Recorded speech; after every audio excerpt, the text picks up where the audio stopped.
भगवते वासुदेवाय नमो नमः। आज 60वां अध्याय श्री कृष्ण रुक्मणी संवाद। भगवान श्री कृष्ण और रुक्मणी जी एक बार अपने महल में पलंग पर बैठे हुए हैं और विश्राम कर रहे हैं। जो दासी है वह चवर डुला रही है और जो लक्ष्मी रूपणी रुक्मणी जी हैं वह उनके पास है। वह उनको देख रही हैं कि वह किस प्रकार से विश्राम कर रहे हैं। उनके मन में इच्छा उत्पन्न होती है कि वह उनकी सेवा करें, तो वह दासी से वह चवर ले लेती हैं और खुद ही चवर डुलाने लगती हैं, उनकी सेवा करने लगती हैं। और पलंग पर आराम से लेटे हुए हैं हमारे भगवान श्री कृष्ण, जिनकी सेवा कर रही हैं लक्ष्मणी रूपणी स्वयं रुक्मणी जी, जो कि उन्हीं की सेवा करके ही प्रसन्न रहती हैं। उनकी इच्छा केवल इतनी ही है कि वह भगवान के चरणों में ही लगी रहे, उनकी सेवा एक क्षण के लिए भी ना छोड़े। और उनका जो महल है वह बहुत ही सुंदर है, बहुत ही सुंदर है। जब यह सब हो रहा था, आराम से बैठे थे वह, तो श्री कृष्ण उनसे अब बातचीत करना शुरू करते हैं। उनसे क्या कहते हैं वह सुनिए। वह कहते हैं कि तुम्हारे पिता, तुम्हारे भाई बंधु सब यही चाहते थे कि तुम्हारा विवाह इन इन राजाओं से हो। तुम्हारे पिता, तुम्हारे भाई यह चाहते थे कि तुम्हारा विवाह शिशुपाल से हो, लेकिन तुमने उनसे विवाह ना करके मुझसे विवाह किया। ऐसा क्यों? हालांकि मैं तो तुम्हारे समान भी नहीं हूँ, मैं तो कोई राजा भी नहीं हूँ, और तुमने मुझे अपना पति के रूप में वर्ण किया। यह तुमने क्या किया? अच्छे से किसी राजा के साथ तुम्हें विवाह करना चाहिए था, जो बहुत ही उदार हो, जो कि बहुत ही धन संपत्ति वाला हो, जो कहीं ना कहीं बहुत सी सेना आदि रखता हो, जिसके पास कई अक्षौहिणी सेना हो। यह कितने महान राजा थे जो जरासंध आदि थे, शिशुपाल थे। मैं तो तुम्हारे समान भी नहीं हूँ, मैं तो अकिंचन हूँ। मैं तो जरासंध के भय के कारण समुद्र की शरण तक में चला गया था, पर्वत से कूदकर बलराम जी के साथ। तुमने मुझे अपने पति के रूप में चुना।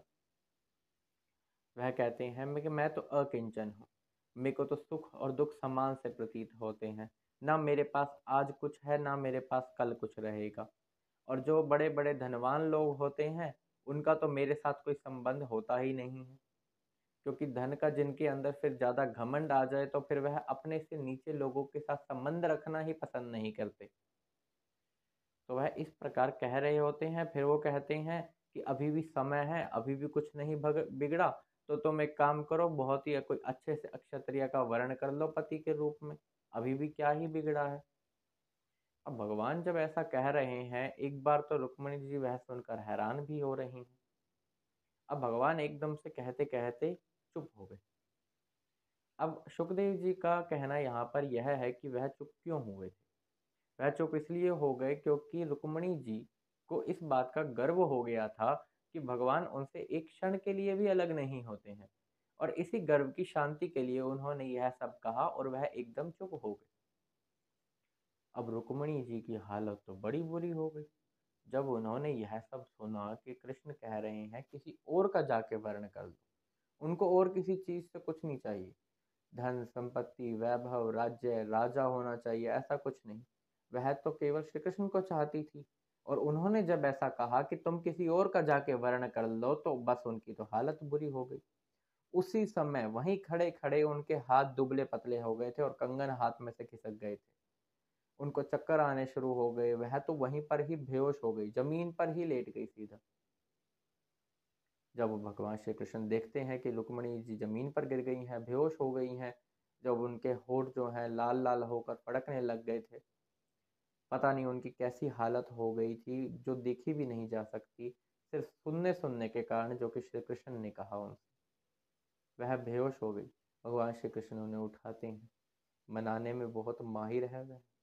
तो अब वह उनको मनाने के लिए कहते हैं कि मैंने तो तुमसे हंसी हंसी में यह बात कही थी, मैं तो देखना चाहता था कि किस प्रकार से तुम्हारे यह होठ लाल लाल होकर फड़कने लगेंगे। मैं तो तुमसे ही केवल प्रेम करता हूँ। फिर वह ऐसी ऐसी बातें कहकर उनको शांति प्रदान करते हैं और यूं कहकर कि मैंने तुमसे हंसी मजाक ही किया था, तुम इसको अपने मन पे मत लो, ऐसा कुछ भी नहीं है। तब जाकर थोड़ी सी शांति आती है रुक्मणी जी को, और जब उन्हें शांति आती है तब वह उनको क्या कहती हैं वह सुनिए। वह कहती हैं कि आपने मुझे जो जो बात कही उसमें कुछ न्याय संगत भी है और कुछ अन्याय में भी है, मतलब न्याय में नहीं है वह। तो अयुक्ति संगत कौन कौन सी बातें हैं और युक्ति संगत कौन सी थी, रुक्मणी जी उस पर उनसे बात कर रही हैं। कहती हैं कि आपने मुझे कहा कि मेरे पिता भाई बंधु चाहते थे कि मैं शिशुपाल से विवाह कर लूं। अब वो शिशुपाल जैसा राजा, भले ही जो मेरा दास बनने तक को तैयार था और जीवन भर मेरी सेवा करता रहता, मेरा सौंदर्य देखकर केवल, लेकिन आप प्रभु, आप तो त्रिलोकी स्वामी हैं। ऐसी कौन सी चीज है जो आपसे पृथक है?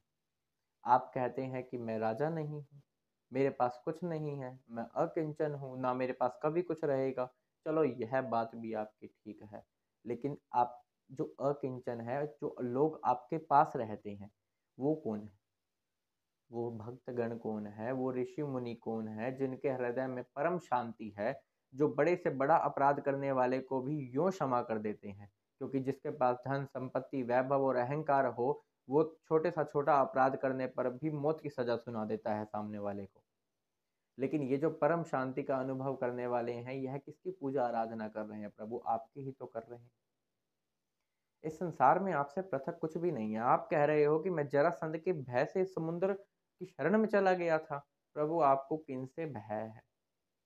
और कहाँ आप समुद्र की शरण में चले गए थे? यह तो समुद्र पर कृपा हो गई थी कि आप समुद्र में चले गए थे। और बात रही भय की, तो जरासंध से आपको कोई भय वगैरह तो है नहीं, क्योंकि जब मैं अपना निकली थी वहां से, गिरजा जी के मंदिर से, तो वहां पर आप मेरे को हर के ले गए थे। और कैसे हर के लेके गए थे? समस्त राजाओं के बीचों बीच, छुप कर भी नहीं। उन समस्त राजाओं के सर पे पैर रखकर आपने मुझे अपने रथ पर चढ़ाया था, जिस पर गरुड़ चिन्ह था। तो आपको कहाँ किससे भय होने वाला है प्रभु? और बात रही धन संपत्ति की, तो यह धन संपत्ति जिनके पास आ जाती है, फिर वह ज्यादातर यही सोचते हैं कि अपने से नीचे वालों के साथ कभी संबंध रखे ही ना। तो यूं तो अच्छा ही है कि उनका भगवान से संबंध नहीं है, क्योंकि वह इसके योग्य भी नहीं है। जो भगवान है उनका संबंध उन्हीं से ही होता है, जिनके मन में पहले तो अहंकार नहीं होता। और साथ ही ये कुछ लोग ऐसे भी होते हैं जो स्त्री के दास ही बन जाते हैं, और उनके साथ सहवास जब करते हैं, उसी के सुख और उसी के दुख में अपना शुभ और अशुभ मानने लगते हैं। वह तो आपके योग्य हैं भी नहीं प्रभु। प्रभु, ये जो शिशुपाल और जरासंध जैसे राजा हैं, यह कैसे हैं मैं आपको बताती हूँ। ये तो ऐसे राजा हैं जो गधे के समान सारी उम्र बोझा ढोते हैं, जो बैल के समान गृहस्थ के कार्यों में लगे रहते हैं और व्यापार में अपना जीवन व्यतीत कर देते हैं। यह तो ऐसे हैं जो कि बहुत ही बेइज्जती सह लेते हैं, क्योंकि इनमें और कुछ जानवरों में अंतर ही नहीं। क्योंकि जानवरों से ही रुक्मणी जी की तुलना कर रही है कि सिंह के समान कभी तो क्रोधित हो जाते हैं और प्राण लेने पर आ जाते हैं, और कभी कभी ऐसा भी देखा गया है कि बहुत ही बेइज्जती भी सहने लगते हैं। इसी प्रकार स्त्री का दास बने हुए अपनी इंद्रियों पर काबू ना करके अपनी इंद्रियों का ही दास बन जाते हैं। अब बात रही प्रभु के आप जिनसे घृणा करते हैं, जैसा कि आप कह रहे हैं मेरी तो बहुत से राजाओं के साथ वैर है। तो प्रभु, ये राजा कौन है जिनके साथ आपका वैर है? या इंद्रियां ही तो हैं, और इनके साथ तो वैसे ही होना चाहिए, क्योंकि यही इंद्रियां तो हैं जो हमें वश में नहीं रहने देती। और जब हम वश में नहीं होते, तभी हम विषय भोगों की ओर जाते हैं। प्रभु, जो आपकी प्राप्ति करके भी विषय भोगों की ओर दौड़ता है, वह तो नरक का ही भोगी बनता है। और कुछ लोग तो ऐसे हैं जो इसमें ही अपना सुख मानते हैं, वो नरक जाने में प्रसन्न है। नरक जाकर उनको फिर भोग भोगने हैं, वहां नरक में सह लेंगे जो सहना है, और फिर से उन्हें विषय भोगों में ही पड़ना है। उन्हें आपकी प्राप्ति नहीं हो सकती। आप तो इस प्रकार है कि इस जगत के एक छोटे से कण भी आप ही हैं और विराट पुरुष भी आप ही हैं। एक जगह आप यह कह रहे हैं कि मेरा तो कुछ नहीं है और ना कभी रहेगा, मेरे पास तो कुछ नहीं है। लेकिन ऐसा दिखता तो नहीं प्रभु, जो आपका वो जो विराट स्वरूप है, उसी के अंदर तो ये सब कुछ समाया हुआ है। तो यह सब किसका है? यह सब आपका ही है प्रभु। और जब आप मुझे ऐसा कह रहे हैं कि तुम किसी और का जाके किसी और क्षत्रिय को देख लो जो कि बहुत अच्छा सा हो मुझसे, तो आपसे बढ़कर इस संसार से और संसार से परे कोई है ही नहीं। इसलिए कोई और क्षत्रिय, जो स्त्री विवाह के पश्चात और पुरुषों की तरफ भी देखती है, वह तो उल्टा होती है और उस पुरुष को अपनी स्त्री को जितना जल्दी हो सके उतने समय पर छोड़ ही देना चाहिए। यदि पति कैसा भी है, चाहे वो राजा है चाहे नहीं है, धन संपत्ति है नहीं है, अकिंचन है नहीं है, प्रभु आप तो उदासीन हैं। प्रभु आप मेरा मेरे पास इतने गुण हैं, मेरे पास सौंदर्य है, लेकिन आप उसकी तरफ नहीं देखते क्योंकि आप उदासीन हैं प्रभु।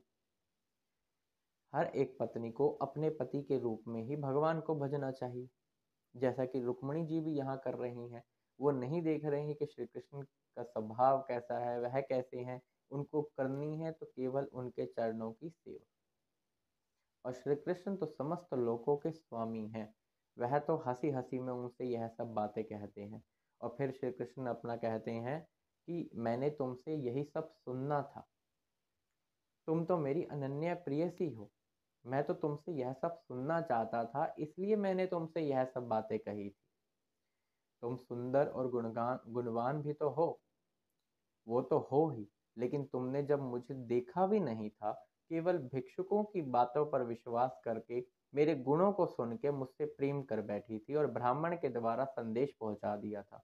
और जब मुझे आने में देरी हो गई थी तब तुम्हारी क्या हालत हो गई थी, तुम रो रो कर बुरा हाल कर बैठी थी अपना, क्योंकि तुम्हें किसी और के साथ विवाह करना ही नहीं था। जब तुमने मुझे देखा भी नहीं, मेरे बारे में सिर्फ जानकर मुझसे प्रेम कर लिया, तो मेरा तो तुमसे प्रेम करना है ही है।